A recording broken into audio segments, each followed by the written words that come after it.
ये चौंकाने वाली पड़ताल ऑपरेशन गन पॉइंट, जो दिखाएगा इंसान की जान की कीमत है सिर्फ 600 रुपए।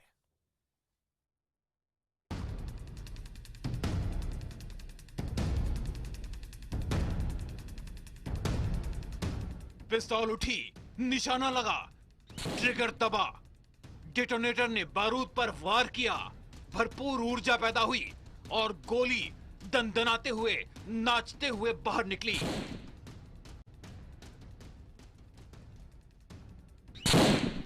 और बस यूं ही किसी का खून बह गया, कोई मारा गया, कोई जख्मी हुआ, किसी के घर का चिराग बुझ गया, कोई अनाथ हो गया, कोई विधवा, कोई बेसहारा हो गया। ऑपरेशन गन पॉइंट की नींव ऐसे ही अनगिनत अपराधों से लहूलुहान उत्तर प्रदेश में पड़ी। हमें पता चला कि लखनऊ से 119 किलोमीटर के फासले पर बसे एक शहर में हाई क्वालिटी के अवैध हथियार बनाए जा रहे हैं। इतना ही नहीं, हमें पुलिस के सूत्रों से यह भी पता चला कि सिर्फ हथियार ही नहीं, इस इलाके में कहीं गोलियां भी तैयार की जा रही हैं। ये हथियार सस्ते किस्म के नहीं थे, न ही गोलियां। लेकिन ऐसे हथियारों की खेप तैयार करने के लिए तो कोई फैक्ट्री होनी चाहिए। आखिर कहां थी ये फैक्ट्री? यूपी पुलिस की फाइलों में दर्ज है ये शहर, नाम गोंडा। करीब 35 लाख की आबादी वाला जिला गोंडा। हमारे संवाददाता इंद्रजीत राय दिल्ली से लखनऊ और फिर लखनऊ से गोंडा जा पहुंचे। पुलिस सूत्रों ने मदद की। हमें बताया गया कि गन मेकर गोंडा के देहाती इलाके में किसी पुराने मकान से अपना कारखाना चला रहा है। लेकिन 3404 वर्ग किलोमीटर इलाके में फैले गोंडा में आखिर कहां? हमारे पास खबर आई कि गोंडा पुलिस इस फैक्ट्री की तलाश में हवाई गश्त का भी इंतजाम कर रही है। जी हां, हवाई गश्त, हेलीकॉप्टर नहीं, बल्कि हवा में घूमती तीसरी आंख। गोंडा पुलिस हथियारों की इस फैक्ट्री की तलाश लखनऊ से मंगाए गए ड्रोन से कर रही थी। एक घनी बस्ती के आसपास दिन के कई घंटे इस ड्रोन का पहरा रहता। उसमें लगा हाई डेफिनेशन कैमरा पूरे इलाके के एक एक इंच की तस्वीरें खींचता रहता। वहीं से मिला हमें ऑपरेशन गन पॉइंट का पहला सुराग। हमारे संवाददाता इंद्रजीत राय और कैमरामैन करम सिंह भटकते भटकते एक पुराने मकान के पास पहुंचे। उस अधबने मकान के बाहर सन्नाटा पसरा था। कोई हलचल नहीं थी, कोई दरवाजा भी नहीं था, कोई रोक टोक नहीं थी। हम थोड़ा सकुचाते हुए भीतर दाखिल हो गए। उसी वक्त हम ठिठक गए। हमारी नजरों के सामने थे कारतूस, कारतूसों का बाजार। कुछ जिंदा तो कुछ मरे हुए यानी फूके हुए, और सामने बैठा गेहुए रंग का एक इंसान। वो इंसान हमें देखकर चौंका और उसने अपना सामान समेटना शुरू कर दिया। उसी वक्त हमारे कैमरे की नजर पड़ी पीछे रखी बंदूकों पर और फिर नीचे रखे मौत के सामान पर। हमने उससे पूछा उसके काम और इस हुनर के बारे में, एक ऐसा हुनर जो ना जाने कितनों को मौत की नींद में सुलाने का जरिया बन चुका है। अरे तो ये मारने के लिए इस्तेमाल होता है, फिर भी आप बनाते हैं, ऐसा क्यों? ये कभी दिमाग में नहीं आया कि आप भी एक परिवार है, जैसा कि मैं देख रहा हूँ आपके लोग हैं, आपके यहाँ पे बच्चे हैं, तो ये भी तो किसी की हत्या की जाती होगी इससे। ये बात कभी दिमाग में आई? नहीं, इससे आपको कोई फर्क नहीं पड़ता। ये एक बड़ा सवाल है कि जिन चीज़ों का यहाँ पे ये लोग बना रहे हैं, इन चीज़ों से इन लोगों को ये फर्क नहीं पड़ता कि ये किसकी जान लेने के लिए बनाई जा रही है। फिलहाल सबसे दिलचस्प पहलू यहाँ पर ये है कि जो टेक्नोलॉजी ये लोग यूज़ कर रहे हैं वो बेहद दिलचस्प है, क्योंकि इन गोलियों को जिस तरह से फिनिश करके और भरने का, या आप अगर हथियारों को भी देखें, असलहों को भी देखें, आप देखिए कितनी ये नक्काशी जो इन्होंने की है या जो फिनिशिंग की है। ये बताइए, ये जो नक्काशी और ये फिनिशिंग की है, ये आपने कैसे की है? ब्लेंडर से। अच्छा, ये जो मशीन आपके पास है इसके ज़रिए आपने की है? हाँ, इसी है। तो ये फिनिशिंग एकदम इसी तरह की हो जाती है जब आप नया बनाते हैं? इसी तरह। बेहद दिलचस्प है। शायद कोई बड़ा से बड़ा कारीगर भी इस तरह के उत्पादों को शायद न बना पाए जिस तरीके से इन लोगों ने बनाया। इसमें बाकायदा नक्काशी की गई है। ये एक, जैसा कि थोड़ी देर पहले बताया था, आपके अलावा कौन ये सब काम करता है? आपके अलावा भी लोग इस इलाके में या बाहर काम करते होंगे? ना हमें नहीं याद है, ना हमें याद। ये शायद बताना नहीं चाहते, लेकिन एक प्रतिस्पर्धा का बाजार है जहाँ पे अपने उत्पादों को दूसरी जगह जो ये हथियार बनते हैं उन उत्पादों से बेहतर करने की कोशिश है। नक्काशी वगैरह का भी इस्तेमाल किया गया है। जिस तरीके के ये मेटल्स का इसमें इस्तेमाल हुआ है, जिस तरीके की क्वालिटी है काफ़ी अच्छी देखने में लग रही है। कि इन लोगों ने यहाँ पे वेपन लगा रखे हैं, बेहद उन्नत किस्म के नज़र आते हैं। और जो कारीगरी है वो एक तरह से कह सकते हैं छोटे इलाकों में ये आविष्कार ही कहा जाएगा। और ये नाल कहाँ से लाते हैं आप? नाल हर एक दुकान मोटरसाइकिल। ये मोटरसाइकिल के हिस्सों में इस्तेमाल की जाने वाली ये नाल है, जिसका इस्तेमाल ये लोग इस तरीके के वेपन बनाने में करते हैं। बेहद ये लेकिन ये आपको मिलती कहाँ से थी? ये नाल कहाँ से मिलती है? दुकान से। क्या कह के लाते थे दुकान? मोटरसाइकिल दुकान। तो उनसे क्या कहते थे कि हमको किस लिए चाहिए? गाड़ी में लगवाना। अच्छा, उनसे आप कहते थे कि हमको गाड़ी में लगवाना है। हम हैरान थे। अवैध हथियारों का सौदागर और नाम बरकत। क्या कभी सुना है आपने मौत की बरकत जैसा लफ्ज? एक इंसान धड़ल्ले से लखनऊ से 119 किलोमीटर के फासले पर बैठा कानून को ठेंगा दिखाते हुए एक देसी पिस्तौल बना रहा था। देखिए किस तेजी से चलते हैं उसके हाथ। बरकत अली इस वक्त काम पर था। पिस्तौल के हत्थे पर काम चल रहा था।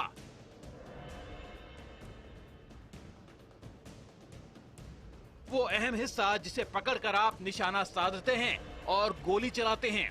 लकड़ी से बनाया जा रहा था ये पिस्तौल का हत्था और लोहे की मोटी रॉड से बन चुकी थी इस पिस्तौल की नाल।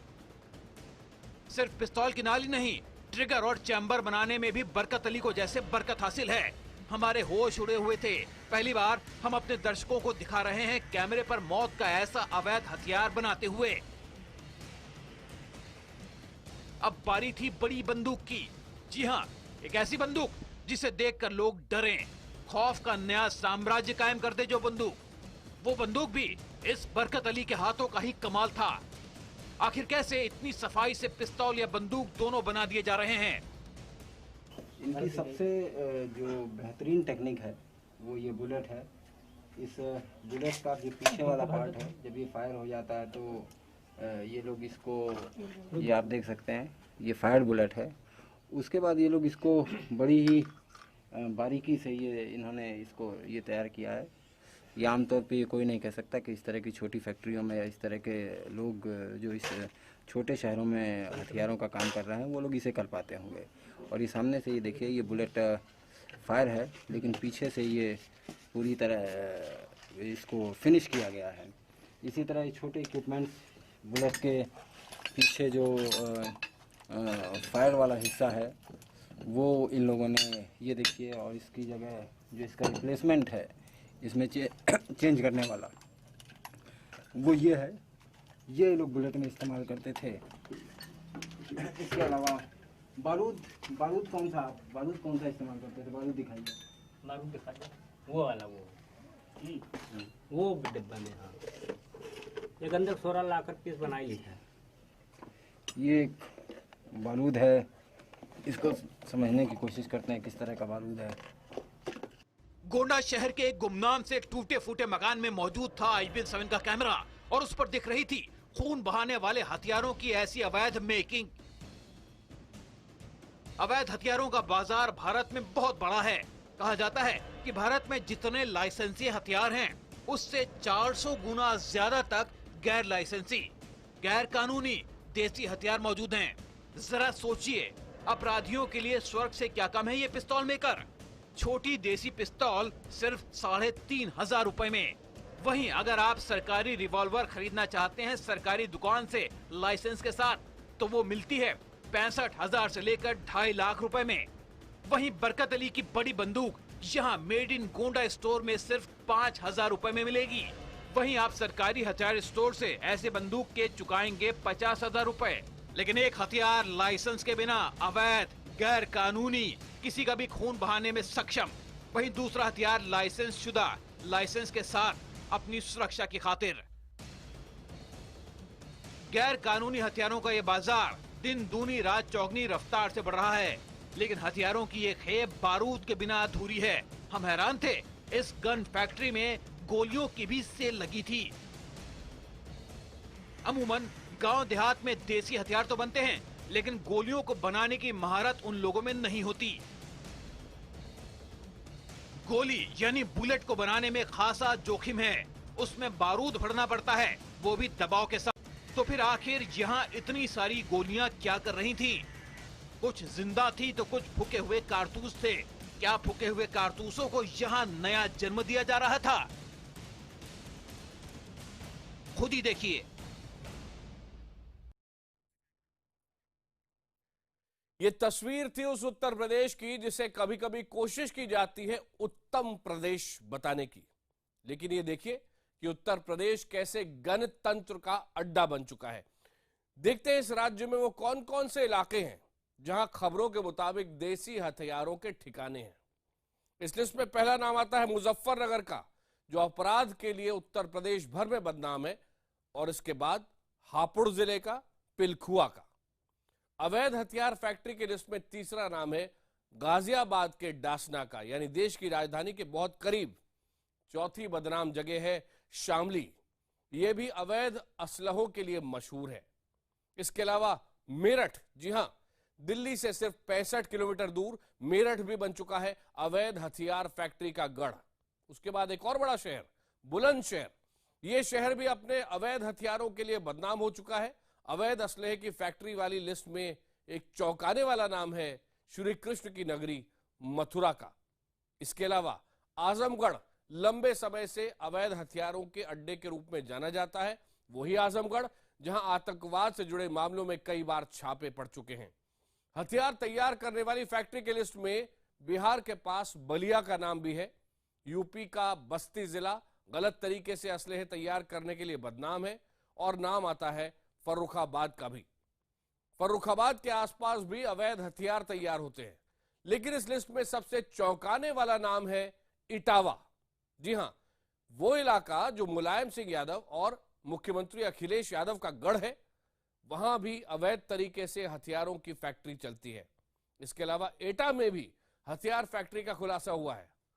आपको बता दें कि एटा पूरे उत्तर प्रदेश में अपने अपराधों के लिए बदनाम है।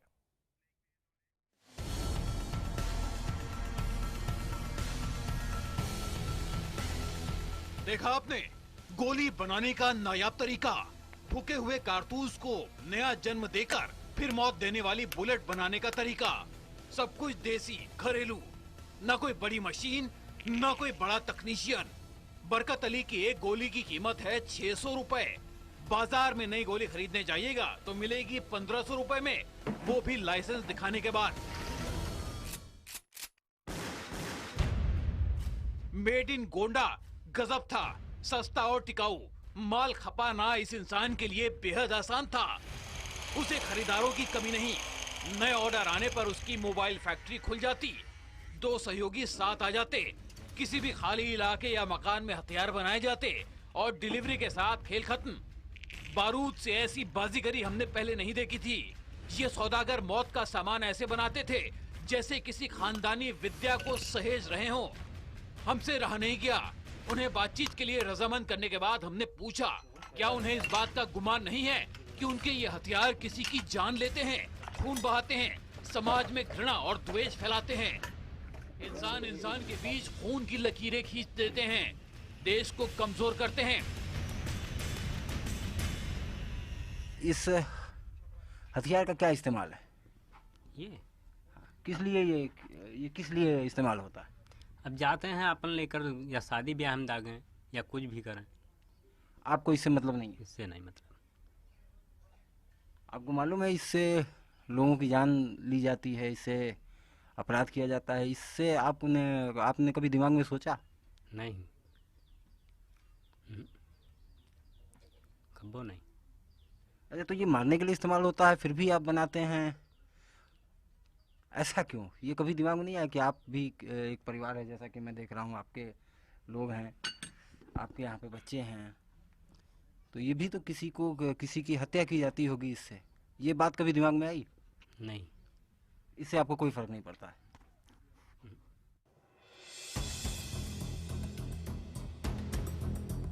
आंकड़े वाकई में उत्तर प्रदेश के अपराध प्रदेश बनने की कहानी बताते हैं। हमारा दिमाग मेड इन गोंडा की ये शक्ल देखकर भारी हो उठा था। गैर कानूनी हथियारों का ऐसा मोबाइल कारखाना, ऐसी कारस्तानी, ऐसा हुनर, ऐसे आविष्कार जो सिर्फ खून की होली खेलते हैं। देसी पिस्तौलें, बंदूक और गोलियों का पूरा बाजार सजा हुआ है। हम उठे और अवैध हथियारों की उस अवैध फैक्ट्री से बाहर निकल गए, ये सोचते हुए कि आखिर एक इंसान अपने दो साथियों के साथ मिलकर एक प्रदेश में खून बहाने वाले गैर कानूनी हथियारों का बड़ा निर्माता कैसे बन बैठा। क्या कानून और प्रशासन को वाकई उसकी कोई जानकारी नहीं रही, या फिर सबके सब आंख मूंदे सोते रहे। यही सोचते हुए कुछ वक्त गुजर गया। पुलिस महकमे से हमारे पास एक खबर आई। खबर ये कि गोंडा के एक इलाके के ऊपर उड़ती तीसरी आंख यानी ड्रोन ने कुछ तस्वीरें कैद की हैं। ड्रोन में लगे हाई डेफिनेशन कैमरे ने एक टूटे फूटे घर के एक आंगन की तस्वीरें उतारी थी। हमारे दिमाग में कौंधा, कहीं ये वही तो घर नहीं है जहां हम मिले थे गन मेकर बरकत अली से। ये तस्वीरें पुलिस अधिकारियों के कंट्रोल रूम में सीधी भेजी जा रही थी।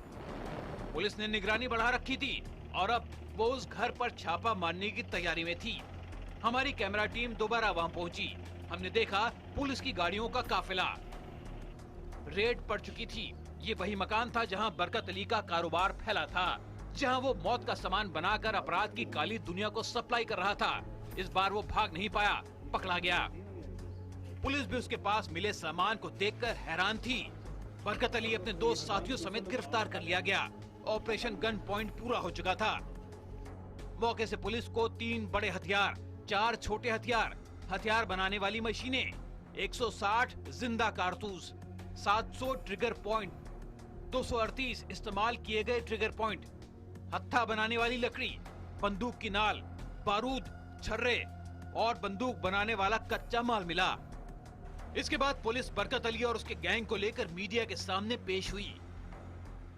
ड्रोन की मदद से हम लोग ने इस अवैध असला फैक्ट्री के बारे में इंफॉर्मेशन गैदर की। विजुअल्स हम लोग को मिले, पुख्ता हुए जो हमारी इंफॉर्मेशन थी उसके बेस पे हम लोग की स्वाट टीम ने इस अवैध असला फैक्ट्री को रेड किया है और बहुत ही फाइन जो है इसके में इनके टेक्नोलॉजी इनकी थी। बहुत अच्छे तरीके से इन्होंने वेपन बनाते थे। जो कारीगर थे मेन जो इसमें थे बरकत अली, वो मौके से गिरफ्तार हुए हैं। 2 अन्य व्यक्ति भी जो असला को सप्लाई करते थे वो वहाँ से पकड़े गए हैं। जाहिर है गोंडा पुलिस ने अवैध हथियारों की मेड इन गोंडा की ये फैक्ट्री तो पकड़ ली, इसके लिए ड्रोन की मदद भी ली गई। लेकिन ये तो गणतंत्र से बुरी तरह घिरे उत्तर प्रदेश की सिर्फ एक फैक्ट्री थी, एक बरकत अली था।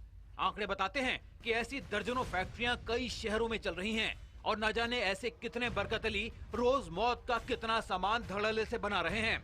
आखिर उन फैक्ट्रियों का अंत कब होगा? इंद्रजीत राय, गोंडा, लखनऊ, IBN 7।